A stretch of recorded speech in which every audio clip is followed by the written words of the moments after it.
신앙인으로서의 의무라 한다면 무엇을 하든지 어느 곳에 어느 때든지 간에 하나님께 영광을 돌려야 합니다.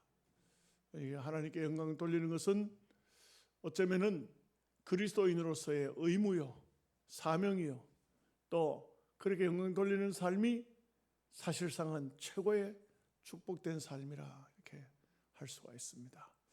그런데 대체적으로 하나님께 영광을 돌리지 못하는 이유는 뭘까? 그것은 이기주의에 사로잡혀 있기 때문에 그런 것입니다. 우리가 하나님의 영광 입으로는 말하는데 사실 생활 속에는 하나님의 영광이 아니고 내게 어떤 것이 유익한가? 내가 어떤 것에서 내게 기쁨을 줄까? 내 삶에 뭔가 보탬이 될까? 그 전부 손익 계산을 해가지고 이거는 손해야, 이거는 유익해, 이렇게 하니까 하나님께는 전혀 영광이 안 되는 것입니다. 심지어는 이제는 다른 타인들을 생각하지 말고 네 자신이나 열심히 잘 살아라. 그래서 직장생활, 돈 버는 일에 모든 것을 다 자기가 주인이 되고 자기의 삶에 초점을 맞춰서 살아가니까 하나님의 영광이라는 것은 생각할 겨를이 없습니다. 그래서 하나님께 영광을 돌린다는 것은 그것은 그저 하나의 그런 말이 있을 뿐이지 그런 삶을 살지는 못하는 것입니다. 예수님께서 오늘 하신 말씀인데요, 제자들을 향해서 두 가지로 말씀합니다. 너희는 소금이다. 만약 소금이요 맛을 잃어버리면 어디다가 쓰겠느냐? 거름을 하겠어요? 그걸 가지고 집을 짓겠어요? 세멘트를 대신하겠어요? 길바닥에 버려지면 사람이 밟고 다닐 뿐이다. 그 너희는 빛이다. 빛이면은 산 위에 있는 동네가 감춰지지 못한다.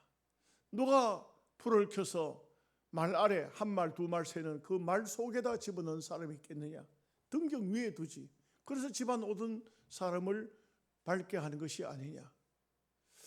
우리 그리스도인들은요, 하나님께서 우리에게 굉장히 큰 것을 요구하고 계십니다. 여러분, 절대 예수 믿어서 구원받으면 되지 그 이상 뭐 생각할 필요가 있겠냐? 그런 게 아니에요. 주님께서 우리에게 요구하신 것은 어쩌면은 굉장히 큰 것을 요구합니다. 근데 사실상 이런 설교가 하기가 어려워요. 굉장히 어렵습니다. 여러분, 이런 설교를 하는 목사님들도 자기 희생 없습니다. 대체적으로 보면은 목사님들은 말로 설교하지 행동으로 설교를 잘 못합니다. 제가 이제 총회 한창 출입할 때 특별위원을 한 20년간 했어요. 별별 특별위원 다 했어요. 뭐 여러분들이 아시는 것처럼 주일 성수 문제, 주일 고시 시험 치는 이런 문제도 특별위원으로 하기도 하고, 그 이제 정부를 향해서 주일날 고시 치지 말도록 우리가 이제 정부 사람들을 만나기도 하고, 그 태국계에 대한 경외 문제, 왜 우리 그리스도인들에게 예수 믿는 성도들에게 국기에 대한 경외해가지고 마음의 상처를 주느냐?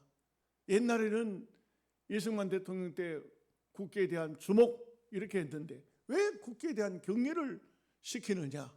여러 가지 그런 문제로 정부를 상대로 해서 하기도 하고, 또 납세의원, 총회 납세위원회 뭐 이런 것도 하기도 하고, 뭐 노예 간에 분쟁이 생겼을 때 거기도 제가 남울산 노예, 울산 노예 위원장으로 울산까지 내려가서 그 두 노예 분쟁된 것을 조정하기도 하고, 분쟁위원회 조정위원도 했어요.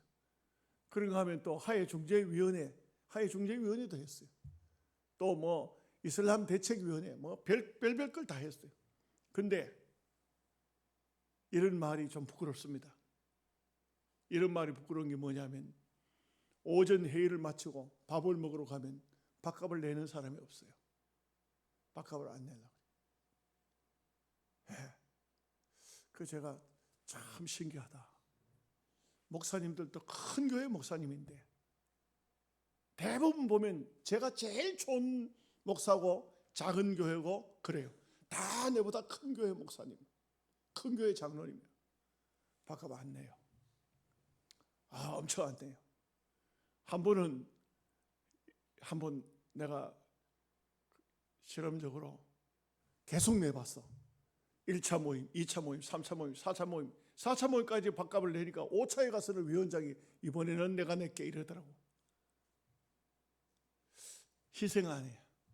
남을 위해서 봉사하지 않아요. 여러분, 하나님께 영광이 된다는 것은 하나님께 영광, 뭘로 영광 돌릴 건데요? 하나님께는 예배 외에는 영광이 돌아가는 게 없어요. 사실상 엄격히. 그런데 우리 주님께서는 너희가 이렇게 살면 하나님께 영광이 된다는 것이 오늘 말씀이에요. 소금이고 빛이라 이거예요. 이렇게 살면 영광이 된다. 여러분, 빛이 있다는 것이 얼마나 중요합니까? 대한민국은 얼마나 밝아요. 서울에 살던 사람이, 서울에 태어나서 서울에 살던 사람이 영향을 받았어요. 그런데 그분에게 제가 이렇게 말했어요. 영향이 공기도 좋고 물도 좋고 사람도 좋고 다 좋지요? 이렇게 물었어요. 그랬더니 목사님, 영향은 살 곳이 못 됩니다. 깜짝 놀랐어. 왜 살 곳이 못 됩니까? 세상에 저녁만 되면 온 세상이 캄캄한데 난 죽는 줄 같아요. 못 살겠다. 어두워서 못 살겠다. 네. 지금은 좀 많이 밝아졌죠? 가로등도 있고 많이 옛날에는 그렇지 않았어요. 전부 그야말로 캄캄했어요. 그러니 그 시내에만 겨우 불빛 조금 보이고 그랬어요. 많이 힘들었던 것 같아요. 빛이 없다는 것이 얼마나 참 이 문제인가. 여러분, 그 노르웨이 리우칸이라는 동네가 있는데 이 노르웨이 중에 노르웨이도 거의 산악지대 아닙니까? 해발 1883m 산지에 있는 동네가 있었어요. 동네. 높은 산에 산 속에 들어간 평지에 거기 집들이 있었어요. 여기는 6개월 동안 태양빛이 들어오지 않는다고 그래요. 6개월 동안. 근데 그 높은 산맥 속에 들어가 있는 동네에 6개월 동안 낮인데도 캄캄한 거예요. 낮인데도. 그러니 거기에 살고 있는 사람들은 6개월 동안 이게 거기에는 전기도 그 당시에 제대로 땡겨 넣지를 못했던 것 같아요. 그러니까 온 세상에 캄캄한 삶을 사는 것이죠. 얼마나 답답할까요? 얼마나 힘들까요? 이 마을이 2013년에 갔어야 동네에 빛이 들어왔어요. 전기 발전기를 세운 게 아니에요. 빛이 들어왔어요. 누군가가 연구를 해보니까 산 꼭대기에다 태양빛을 받아서 그 태양빛을 동네로 비추면은 동네가 밝겠더라는 거예요. 그래서 반사경을 어마어마하게 큰 반사경을 그 산 위에다 갖다 설치를 해서 동네로 빛이 들어왔어요. 이제 1년 365일 이제 빛이 들어오는 동네가 됐어요. 빛이 들어오니까 이 빛이 들어오던 그날 온 동네 사람들이 얼마나 좋았던지 노르웨이 국기를 흔들고 아이들은 길거리에 나와서 막 춤을 추고 노래를 부르고 온 동네 사람들이 빛이 들어오니까 그렇게 좋아했다는 것이죠. 우리는 빛 가운데 살기 때문에 그런 태양빛의 고마움을 잘 모르죠. 근데 여러분, 중요한 것은 태양빛도 있고 달빛도 있습니다. 달빛은 태양빛을 받아가지고 비추는 겁니다. 그 달빛이 없다면 이 세상도 어두운 밤이면 얼마나 캄캄하겠어요. 이 빛이 비친다는 것은 매우 중요한 것입니다. 그래서 우리가 예수 그리스도를 의의 태양이라고 한다면 우리는 그 태양빛을 받아서 비추는 반사체인 것입니다. 그래서 예수 믿는 성도에게요, 예수 믿고 천국 가시오, 그거는 기본적이야. 처음 예수 믿을 때 하는 말이에요. 그 다음에 예수를 믿었으면 이제는 실제적으로는 소금이 되시오, 빛이 되시오. 소금이 녹지 않고는 절대로 맛을 낼 수가 없어요. 빛도 자기를 희생하지 않고는 절대 주변을 밝게 할 수가 없어요. 그런데 정말 어디서부터 어떻게 고쳐야 할까? 저는 볼 때 한국 교회는 너무너무 이기주의예요. 너무너무 이기주의예요. 얼마나 이기주의인지 자기 희생 절대 안 해요.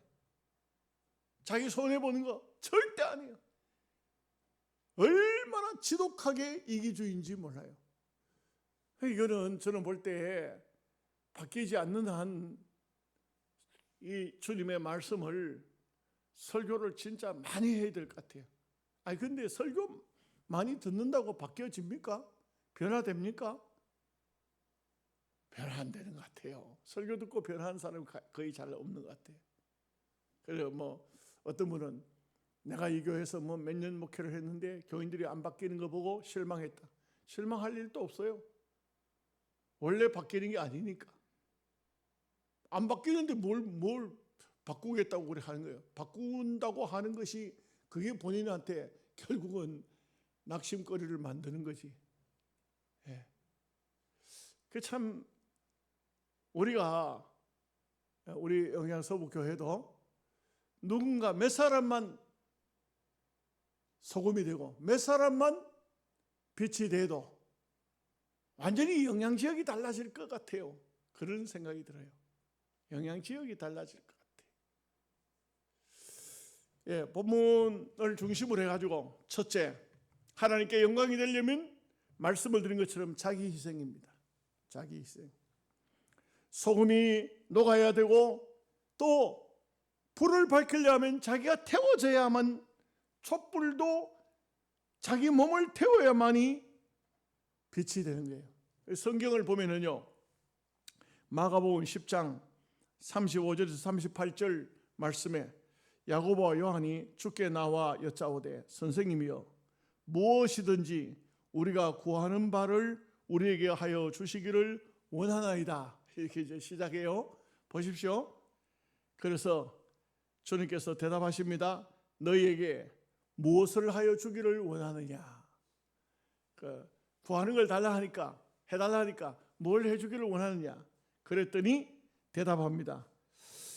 주의 영광 중에 우리를 하나는 주의 우편에 하나는 좌편에 앉게 하여 주옵소서. 예수님께서 너희가 구하는 것을 알지 못하는도다. 여러분, 우리 예수님의 제자들이 예수님을 따라다닌 지 3년 6개월 정도 따라다녔어요. 그런데 예수님께서 수많은 기적을 통해서 하나님의 역사를 보여주셨고, 수많은 병든 사람을 고치고 안전병이 일으키고 소경이 눈을 뜨게 하고 38년 된 병자를 걸어가게 하고 하시면서 주님이 하나님의 아들이시라는 것을 확신을 시켜줬어요. 제자들이 때로는 이 사람이 누구인고 했는데 때로는 하나님의 아들이셨구나 이렇게 했어요. 그런데도 불구하고 이 제자들은 3년에 6개월의 삶이 흘렀지만 아직도 마음속에는 민족적인 예수님을 민족적인 구세주로 생각했어요. 민족적인 구세주. 그러니까 당신의 영광에 당신의 나라에 임하거든 우리를 한 사람은 오른편에 한 사람은 왼편에 앉게 해달라. 이렇게 이제 고백하고 있는 것이죠. 너희가 구하는 것을 알지 못한다. 너희가 뭘 좀 제대로 모르고 있다. 우리가 신학교 다닐 때 신학교에 한 졸업한 사람이 600명이 좀 넘어요. 600명이 넘어요. 그런데 그 가운데 어떤 목사님은 우리보다 많이 선배였는데 쭉쭉쭉 계속 미끄러져 가지고 우리하고 졸업한 사람이 있어요. 그 졸업을 했는데 그분이 하는 행동이 너무나도 이상해 가지고 별로 좋은 모습으로 안 보였어요. 그런데 이분이 어느 날 저를 보고 좀 자기 집에 좀 오라고 연락 왔어요. 그래서 그 사람에게 갔다가 제가 이분은 좀 특이하구나 그런 생각을 했어요.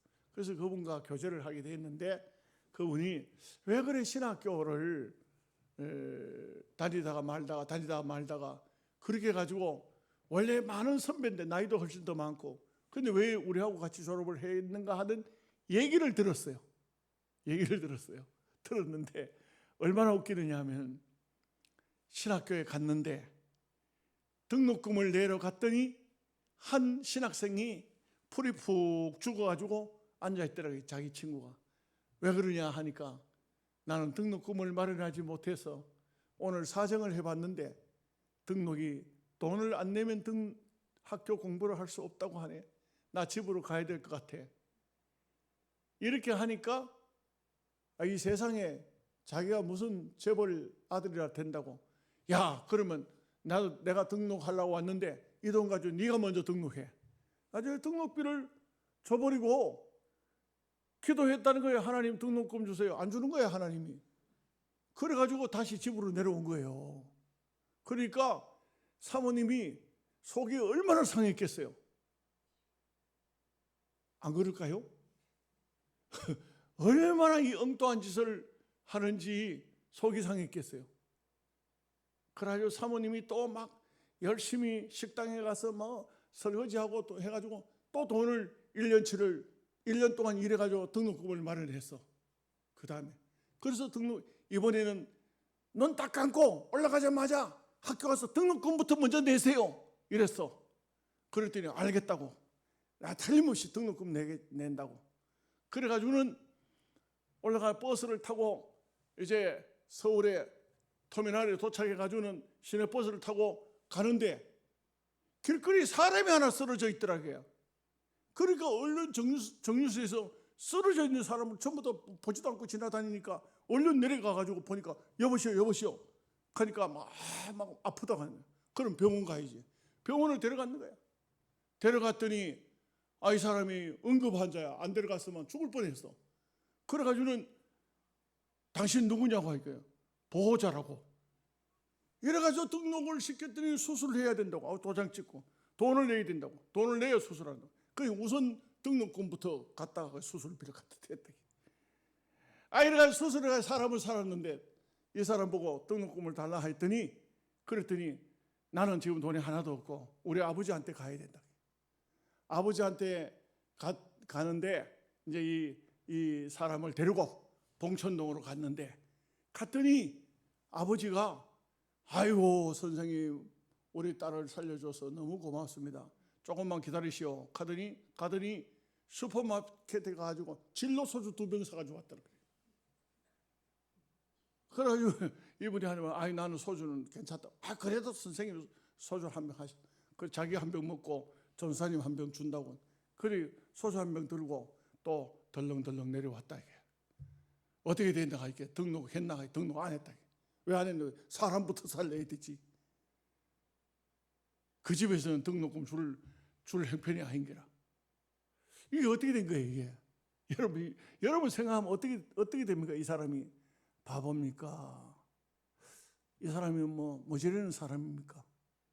그게 참 이게 보면 그래서 계속 늦어져 가지고 그래가지고는 우리하고 신학교를 같이 졸업했어요. 그래서 보니까 해가지고 있는 꼴이 신학교 온 신학생이 아니야 이게. 머리도 깎지도 않고 옷도 제대로 안 입고 뭐 이렇게 해가지고 오는 게 꼭 어디 노동판에 노동하다 왔는지 해가지고 있는 꼴이 전도사가 아니야. 그러니까 이 사람이 어디 교회에서 교육전서를 써주겠어요? 어디서 부교육자로 써주겠어요? 교회에서 어디서 그런 사람을 교육자로 받아주겠어요? 여러분 같으면 받아주겠어요? 대답을 안 하는 것밖에 아니지. 안 받아주지. 그러니까 이 사람이요 울산에 현대조선소 앞에 무허가촌이 있어. 거기는 가서 어느 땅이든지 닦아가지고 벽돌 싸서 집을 지어 놓으면 그러면 한 일주일 정도 지나면 구청에서 나와 때려 부숴요. 때려 부수면 또 벽돌 사다가 또 쌓고 비 오면 위에다 갚아 덮고 그래 사는 사람들이 있어요. 거기에 들어간 거야. 거기 들어가서 거기서 교회를 개척을 해요. 아무도 불러주는 데가 없으니까, 오라는 데가 없으니까 거기서 교회를 개척해. 이렇게 개척을 하는데 참 희한한 게 어느 날 정부에서 그 무허가천을 다 정리를 해야 된다. 무허가천을 정리해야 된다. 그래가지고 이분은요, 자기 사택, 교회 수도 없이 때려 부쉈지만 그렇지만 터는 넓게 잡고 있었어. 그랬더니 밑에 현대조선소 앞에 아니고 저 밑에 평지에 땅을 개발시킨 땅이 있는데 거기에 그 땅을 줬어. 정부에서 공짜로 줬어. 땅이 큰 땅이 생겼어요. 와, 참 복을 받은 거지. 근데 문제는 예배당을 지을 돈이 있어야 되지. 지을 돈이 없어. 근데 희한하게도 아버지가 돌아가시면서 울산의 어떤 산을 가지고 있었어. 근데 그 아버지가 어떤 분이냐면 학교 교장을 지내고 한국 최초의 의사를 한 사람이야. 동경 의대를 졸업한 아주 굉장한 엘리트예요. 근데 그 아들이에요. 그런데도 불구하고 이 사람이 아버지가 돌아가신 땅을 그걸 찾았어. 그 산을 판 거야. 산을 팔았어요. 그래가지고 예배당을 지었어. 그 예배당을 다 지어가지고 헌당식을 하고 난 다음에 가만히 생각해 보니까 내가 이 교회 담임 목사를 하면은 교인이 안 올 것 같아. 나는 저 현대조선소 앞에 그 허름한 벽도 안 바른 부럽고 쌓아놓은 그 예배당에 있을 때는 사람들이 들어왔는데 지금 이렇게 예배당을 잘 지어놓은 예배당에서는 사람이 안 올 것 같아. 그럴 것 같아요? 안 그럴 것 같아요? 대답을 안 하니까 이분이요. 세상에 신문에 광고를 해서 담임 목사 모십니다. 참내 희한한 사람. 그 예배당 잘 지어가지고 그래가지고 이제는 좀 이 예배당에 걸맞게 이제 목회를 하시오 했더니 자기는요, 여기는 내가 안 맞을 것 같다고. 그래가지고 또 다른 목사님을 모셨어. 그래 모셔놓고 그 교회를 자기는요 사임을 했어. 그래 나와가지고 그 다음에는 어떻게 했냐면 뭘 했냐면 어디 이상한 사람을 또 하나 만났어.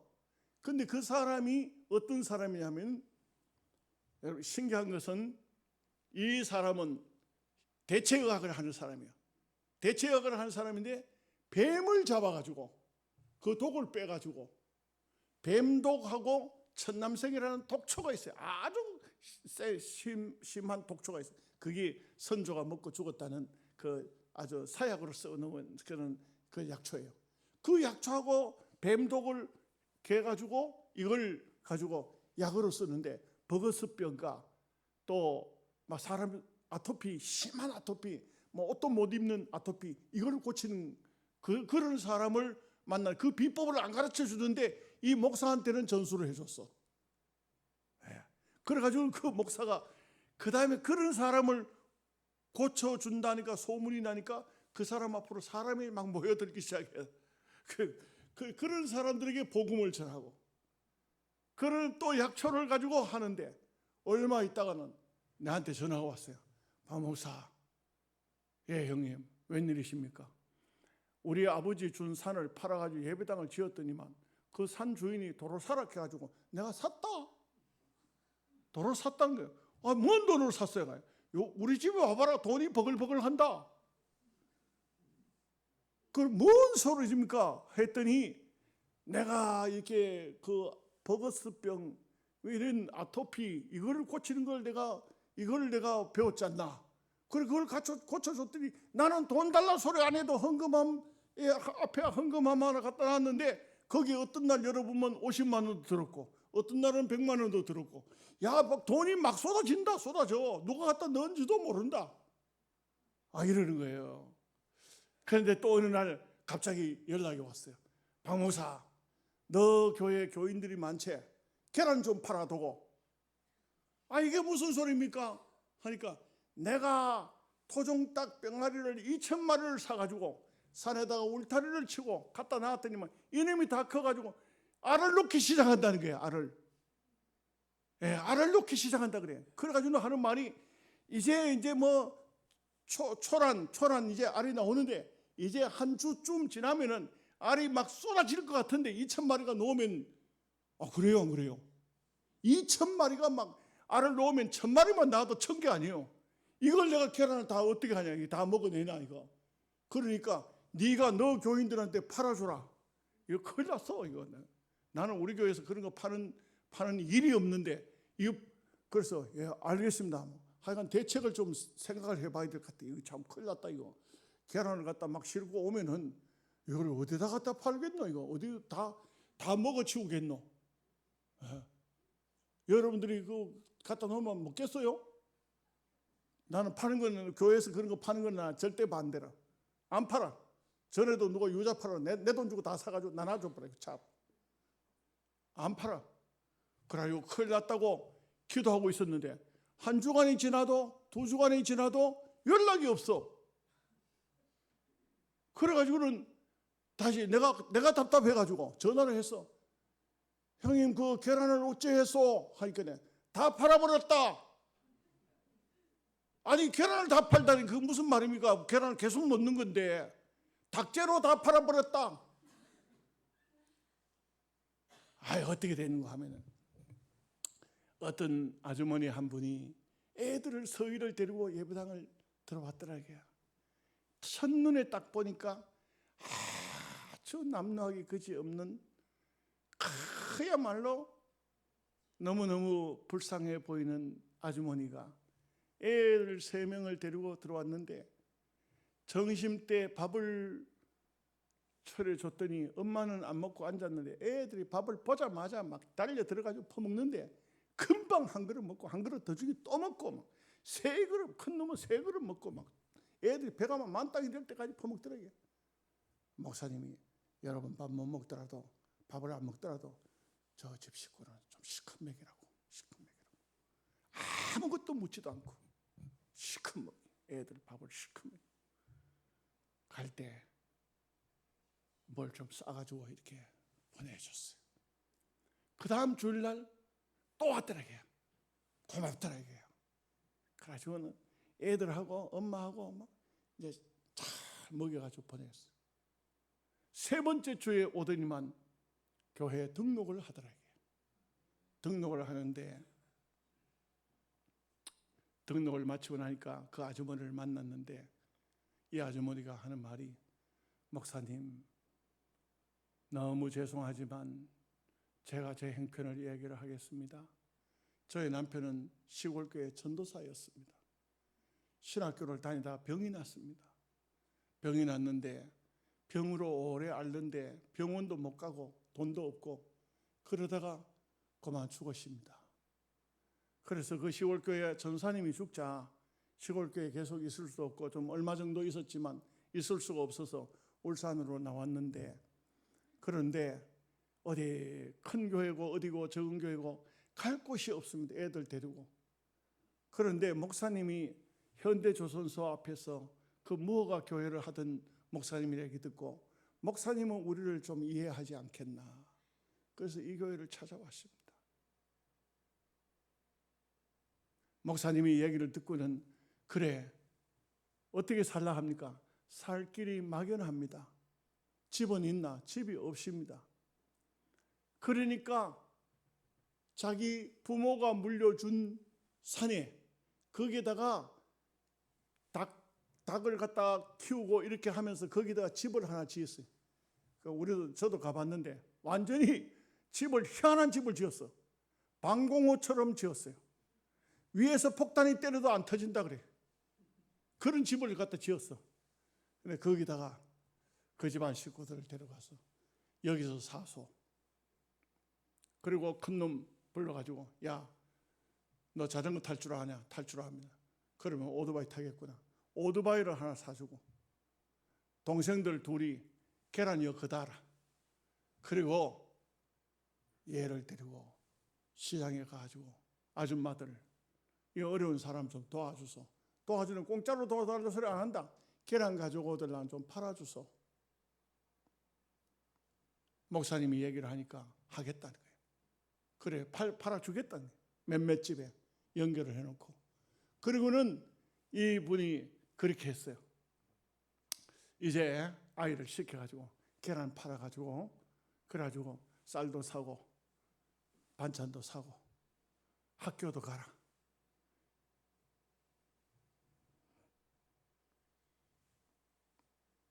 제가 그 얘기를 다 듣고 형님은 바로 천사요. 하나님이 보낸 천사요. 근데 뭐라고 하냐면, 야 임마 너도 책임이 있어. 왜 뭔 책임입니까? 그 전도사님 부인이 영양 사람이야. 알겠습니다. 내가 무슨 말인지 알겠습니다. 나도 도울 수 있으면 힘껏 도울게요. 가정이 살았는 거야. 한 가정이 살았는 거야. 여러분, 이것이 바로 우리 기독교를 주님께서 어떻게 해야 할 것인가 하는 것을 가르쳐주는 말씀이에요. 아멘 하십니까? 아멘이 됩니까? 아멘을 하세요? 그렇게 희생해야 돼요. 바로 이겁니다. 우리가 뭐 하나님 앞에 예배 멋지게 드리고 무슨 이 세상에 뭐 잘 먹고 잘 살고 그게 하나님 복 받은 거예요? 그게 하나님 예수님이 원하는 게 아니에요. 너희를 희생해라. 너희를 희생해라. 너희는 소금이다. 너희는 빛이다. 너희를 희생해라. 꼭 아멘 하라케 합니까? 이것이 바로 예수님께서 오늘 우리에게 주시는 생명의 말씀이에요. 두 번째는 착한 행실을 가지고 하나님께 영광을 돌리게 하라. 우리가 착한 행실, 여러분 구원은 믿음으로 받지만 하나님 앞에 갔을 때 칭찬 드는 것은 어쩌면은 믿음이 아니고 행실입니다. 우리가 어떤 마음을 가지고 어떻게 하나님을 섬기느냐, 하나님을 믿음으로 잘 섬기게 될 때, 여러분 그 인도의 그 간디 유명한 사람이잖아요, 그죠? 전 세계적으로 유명한 사람입니다. 이분은요 희한한 사람이에요. 내가 가장 존경하는 분은 예수님이라고 해요. 그러나 예수는 가장 좋지만 예수 믿는 성도들은 싫어한다 그래요. 이 말이 참 웃기는 말이에요. 왜 그럴까요? 바로 이 간디 눈에도 예수 믿는 성도들의 이기심, 이기주의, 우리밖에 모르는 그런 삶이 아름답지 못한 모습이 아니었을까. 그는 이런 7가지의 사회적인 잘못된 부조리 원칙을 말하고 있어요. 이렇게 말하고 있어요. 첫째는 이 사회가 원칙이 없는 정책을 가지고 있다. 아무런 기준이 없대요. 아무런 기준. 자기한테 맞으면 되고 이해관계에 따라서 정책이 되어지는 것을 말하고 있어요. 두 번째는 도덕성이 없는 상거래. 말하자면 먹고 남이야 죽든지 살든지 아무 상관없이 콩나물에 수은이 들어가고 두부에 농약이 들어가고 방부제가 잔뜩 들어간 것을 나는 안 먹으니까 되게 괜찮다. 막 팔고 돈만 벌면 된다. 세 번째가 일하지 않고 얻는 불로소득. 일 안 하고 돈을 버는 그 공짜 심리. 이것을 지적했어요. 여러분 공짜를 좋아하지 마십시다. 공짜를 좋아하지 마십시다. 대답을 안 하시네. 예수 믿는 성도들이 복권 사고 그렇게 하면 안 돼요. 복권 당첨되면 내가 볼 땐 지옥 갈 것 같아요. 하나님하고 아무 상관없는 사람이 당첨되니까. 여러분 복권 사 당첨됐어요? 지옥 갈 것 같아요. 왜? 하나님께서 그런 불로소득 잘 안 주시거든. 복권 사가지고 당첨된 분은 복권 돈 그거 다 교회와 헌금하고 가요. 옛날에 받은 거라도 다 헌금해요. 그 공짜로는 하나님 공짜로 주지를 않아요. 내 손이 수고한 대로 먹으라 했지. 그 다음에요, 네 번째가 뭐냐면 양심 없는 쾌락을 악으로 보았어요. 양심 없는 쾌락이 뭐 육적인 욕망 때문에 윤리를 깨버리는 거예요. 막 참 보면은 뭐 술집 같은데, 기생집 같은데 자기 딸 같은 여자들 품고 이런 못된 짓을 이 간디는 악으로 보았어요. 그 다음에는 다섯 번째는 인간성이 없는 과학, 이게 뭐 유전자 조작, 인간 복제 이런 것들을 아주 사회적인 부조리의 악으로 보았어요. 그 다음에 여섯 번째는 개성 없는 교육, 오직 인류대학, 최고학부 이런 데만, 최고학교 이런 데만 들어가기 위해서 애들을 교육시키는, 그게 교육이 아니에요. 인간성이 되지 않은 교육은, 이것은 하나님 앞에 악이다 이렇게 본 거예요. 마지막 일곱 번째를 굉장히 따갑게 오늘 우리에게 다가오는 말을 하고 있어요. 뭐라고 하냐면 헌신이 없는 예배는 악이다. 이 사람은 예수도 안 믿는 사람이면서도 왜 기독교인들이 헌신이 없느냐 이걸 지적하고 있어요. 예배를 수도 없이 드리지만 너희들이 왜 어떻게 해서 하나님 앞에 정말 헌신, 자기를 드리는, 자기 몸을 드리는 이런 삶을 살지 못하느냐. 시간이 다 됐어요. 한 가지 더 제목만 말할게요. 우리를 하나님께 드려 완전한 삶을 만들어야 돼요. 기독교인 중에 믿기만 하면 천국 간다 해서 그걸로만 붙잡고 있는, 평생을 내가 예수 믿으니까 그 다음에 그 삶은 마음대로 살아도 아무 상관이 없는 것처럼, 아니에요. 그건 구원파예요. 그건 구원파. 우리는 그렇지 않아요. 여러분, 이게 있어요. 내가 좋은 믿음을 가졌으면, 내가 좋은 직분을 가졌으면 거기에 상응하는 책임이 따라와요. 여러분이 귀한 장로님입니다. 장립주사님입니다. 권사님입니다. 집사님입니다. 거기에 해당하는 삶을 살아야 돼요. 이게 기독교인들에게 주어져 있는 책임이요. 오늘 우리는 이 땅 위에 사는 동안 정말 하나님께서 내게 주신 복이 바로 거기 있다는 거 알아야 돼요. 이번에 좀 덕 좀 받네, 이번에 좀 뭐 유익 좀 얻었네, 그게 아니에요. 내가 어떻게든 간에 내가 내 위치에 해당하는 삶을 살았다. 이렇게 돼야 돼요. 이렇게 돼야 돼요.